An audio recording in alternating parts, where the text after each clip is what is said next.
This video is all about how to save seeds from the vegetables that you grow. It can be a little confusing. There's annual plants, biennial plants, perennial plants, there's cross-pollinating, there's open pollinating, there's hybrid seeds, it's heirloom seeds. There are the seeds that grow inside the fruits, and then there are the seeds that are shot up on a flower stalk, and then you wait for the flowers to develop seed. The 5 main things that you need to understand in order to save your seeds each year. Now, the first thing to understand is, did you plant open pollinated seeds or did you plant hybrid seed?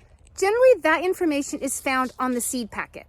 Now, an open pollinated variety, you will be able to save the seed from the plant that you grow, and it will develop plants very similar to the one that you got the seed from. Now, an heirloom seed is an open pollinated seed. It's simply one that the variety has been grown at least 50 years. So it gets that heirloom name attached to it. If your seed packet tells you that you have a hybrid seed, sometimes it'll use the word hybrid, or you might see F1, F2. I don't generally save seed from those plants because they have taken 2 of the same species but different varieties and cross-pollinated them and come up with something new. So you do not know what you're going to get from that seed, but we'll talk about that later on when I talk about cross-pollinating seed. So that was step number 1, making sure that you've planted an open pollinated or heirloom variety so that you can save the seed from it. Step number 2 is simply knowing when you're going to be collecting that seed. Now, some plants are annuals. Most of our garden plants are annuals, but some are biennials, and then we also have perennial plants. So let's talk about what each of those mean. So annual plants produce seed in the first year. All of these plants will have a seed inside of them. Squash, pea, cucumbers, lettuce. See this guy? He's going to seed. Those 2 are starting to go to seed. Radish, mustards, green beans, tomatillas, some broccoli, but not all, tomatoes, watermelon, any kind of melon, peppers, corn and grains. Those are all annual plants. They produce their fruit and seeds in one growing season. Biennial plants will produce their seed the second season. Most of the brassicas, kale, chards, beets, onions, carrots, all those plants produce a seed stalk in their second season, and it really does take the whole second season for the most part. We have onion and chard that we haven't collected the seed from yet. The seed's not quite ready yet, and we're in early August. It's August 11th, and these are the Swiss chard seeds from our plant from last year, and as you can see, they are still very green, not anywhere close to being brown and ready to harvest. Then the perennials like asparagus, strawberries, actually all of the berries, and things like rhubarb, you don't have to worry about them. They just come back year after year and deal with everything on their own. They're good ones to put in your garden. And let me just quickly talk about GMO seeds. Do not worry about GMO seeds. They are not on the shelves for people to purchase. They're not commercially available to the public. Now, after I have sorted out which plants produce seeds when, I need to be able to identify when the seed is ready to harvest. I have these beautiful spaghetti squash that I might want to save seed from. And if I do, I'm going to wait until they're fully ripe on the vine. I'm not going to pick them early because if I do, the seed will not be fully matured. Fruiting bodies need to be completely mature, which is often past the time when we would generally eat them. Like this zucchini is perfect to eat, but let's take a look at the seeds. So I've cut this open. There's one of the seeds. Here's some seeds that I saved last year from some zucchini. Compared to one from last year, I mean, they're getting some nice size on them, but they're definitely not ready. Cucumbers are going to need to be fat and yellowish, fully mature, and at that point, they're a little bitter. A tomato will be fully vine ripened on the plant.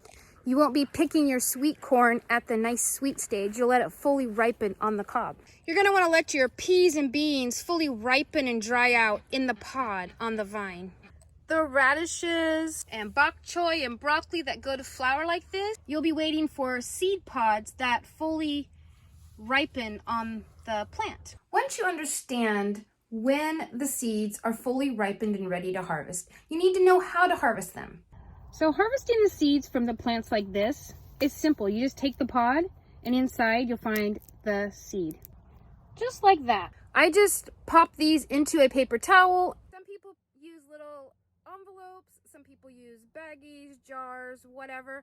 I use little baggies, and then I label each of the baggies and put those into a bigger gallon-sized baggie, which then goes into a quart-size mason jar in my closet.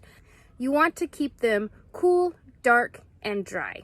Ideally about 40 degrees, but my closet, I can guarantee you, is not 40 degrees, and they do just fine. If you have room in your fridge, you can store them in your fridge. And then the second main way you get your seed is out of fruits. So if you get them out of fruits, you're going to wait until the fruit, like I said before, is completely mature. This one is so ripe, it's wrinkled up before I picked it. So then I'm going to open this up, and you can see the top there. Here are all the seeds that I'll be saving. Many of the seeds that are growing in the fruits are more pulpy, like cantaloupes and tomatoes and such. If I want to save the seed from this tomato, I'm going to open it up. So we're going to scoop out the pulp with all the seeds in it. You can either scoop out the individual seeds and let them dry on a paper towel, or you can add some water to this and let them set for a couple of days and ferment. The seeds have a substance around them that inhibits germination. So fermenting them gets rid of that substance, and then they're ready to store. Seed and soil-borne diseases can live in that substance, so it's good to get rid of it. You don't have to ferment them if you don't want to. It is an extra step. You want to make sure they are completely dry, though, before you store them. We've saved plenty of seeds that we haven't fermented, and they've grown just fine. Okay, number 5. This is the very coolest thing. I did not know about this for most of my adult life, but there's a way to know whether your plants are going to cross-pollinate or not without years of experience in a garden. Often I let volunteers come up in the garden, and sometimes that means we end up getting to see a cross-pollinated vegetable being produced. I've got one right over here. Let me go show you. So this plant that's growing right here is a volunteer. I did not plant it here. Last year, the only zucchini that I planted were Black Beauties, and their fruit is a dark green, almost a solid color, and that fruit, as you saw, was not. It's more of a light green, and it's a little mottled. I grew out here spaghetti squash, and I grew Black Beauty zucchini, and those were the only 2 squashes near each other, so I'm pretty sure that is a cross. Cross-pollinating is when you have 2 plants of the same species, but different varieties, such as this cute little round zucchini and this cute little round spaghetti squash. Bee lands and takes the pollen from one squash plant, let's say the spaghetti squash, and comes over and lands inside the little zucchini squash flower. The bee has, or the pollinator, has taken pollen from one type of flower to another type of flower of a plant that's a different variety, but the same species. Zucchini is gonna grow and look just like it should look. It's gonna be a little round zucchini. But the seed inside of it, if you were to save it and try to plant it the next year, it's not gonna produce either a zucchini plant or a spaghetti squash. It's going to produce some different variety. It's a cross between the two. You won't know what you get until you plant it and see what you got. However, if the same bee lands on one of these mustard green flowers, comes over to this cute little round zucchini flower, it won't matter at all. Those are not the same species of plant. They will not cross-pollinate. Now for the really cool part that I didn't know for most of my adult life, winter and summer squashes are all able to cross-pollinate. And the way that you can tell is by looking at their scientific name or their Latin name. Let me show you. So I have this printout. It's from Seed Savers Exchange or seedsaver.org. I will leave a link, and let's find squash.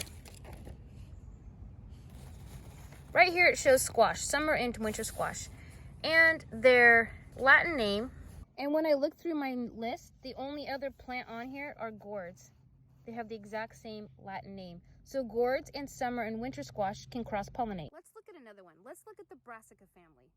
If we look at broccoli with its scientific name, then we come down and look at cabbage, and its scientific name, they're the same. Brussels sprouts, the same. Kale, kohlrabi, same. All of those plants come from the same genus and species, so they can cross-pollinate and make some other variety. But let's look at some other brassicas. Broccoli rob.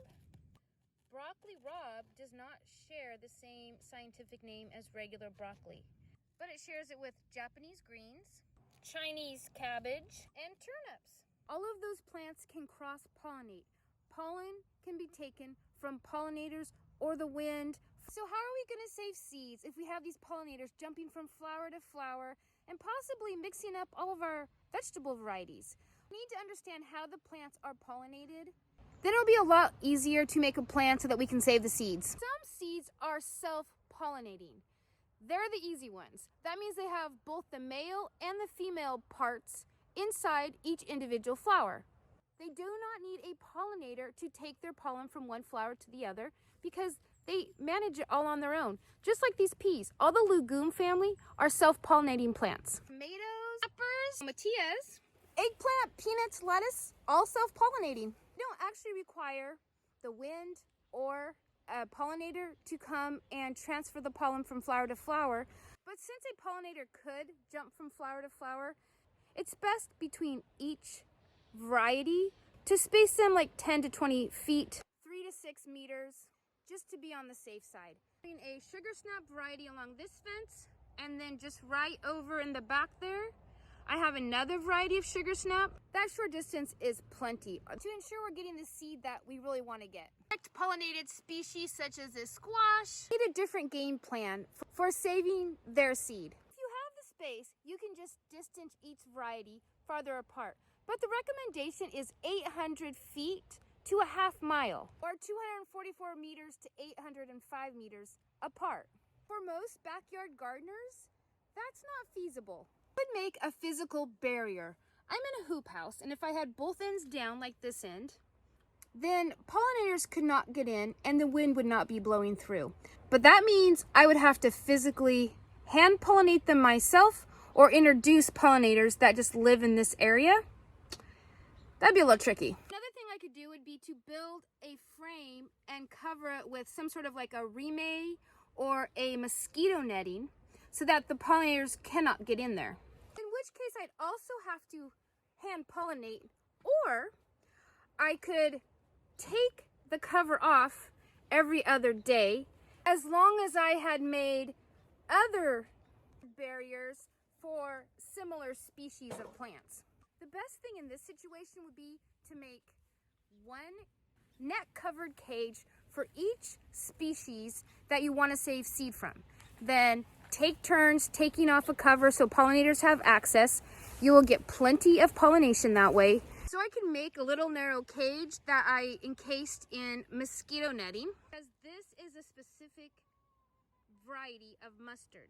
This is another variety of mustard also in flower right next to it. So the chances of these cross-pollinating is very high. I would need one more additional barrier that I make for this group of mustard. And then every other day, I just take my barrier off so they have access to the insects. And the next day, these guys have access to insects. And then the next day, this variety, the barrier gets taken off and they have access to insects. I'm actually not saving the seeds on either of these mustards because I have a million seeds already left over. I'm just letting them go to flower so that the pollinators are in the garden, and I like to eat the seed pods. They're actually really tasty when they're green. Another option for a physical barrier is actually to have like a big physical barrier. Like, let me show you. My daughter's tiny house here is a physical barrier. If we were to plant on the other side of it, that might be enough to disturb the travel patterns of the pollinators that we wouldn't have to worry about them being cross-pollinated. If we were to plant on the other side of the hoop house, there's a physical barrier for wind and insects. Lessens the chance of cross-pollination in a small area. The preferred method, I think, is easier.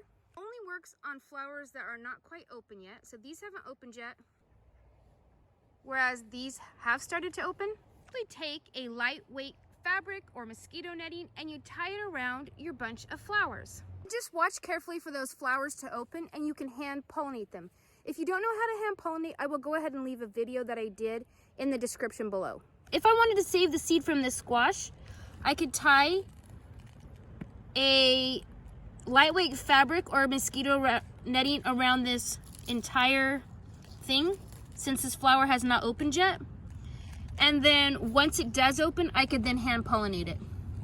That's how I prefer to save seed for the insect pollinated varieties. If your seasons allow it, you can also plant things at specific times so that they're not all flowering at the same time. If they are species that can cross-pollinate, let me show you in our tunnel. So in here, I have bok choy that has all gone to seed. There are no more flowers on this plant, so I have no worries that it will be insect pollinated.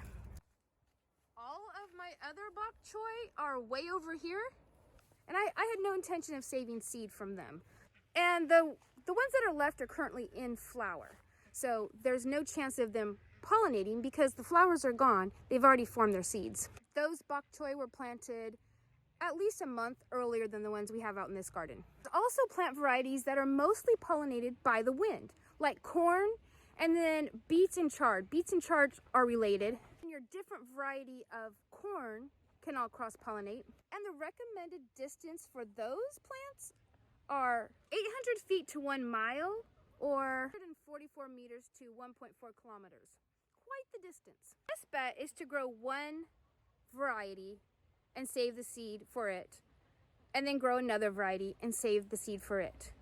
But you can also use physical barriers like we talked about earlier, like the hoop house back there, or the tiny house, or even that hedge of blackberries. All of those physical barriers would help block the wind a bit, but it's not a guarantee. I showed you earlier the Swiss chard that we're saving seed from this year. So this year we're going to be eating this Swiss chard and letting some beets go to seed, which we will save the seed for them next year. Since they're both biennials, so they won't produce seeds until the second season. For wind-pollinated varieties, it's not just a worry of your garden, but if your neighbors are growing varieties that could cross-pollinate with your plants, it could happen.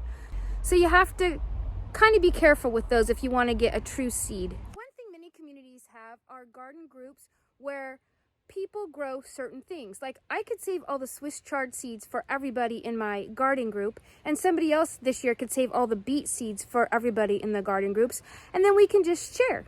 So that is a really nice option if you can find somebody in your community to do that with.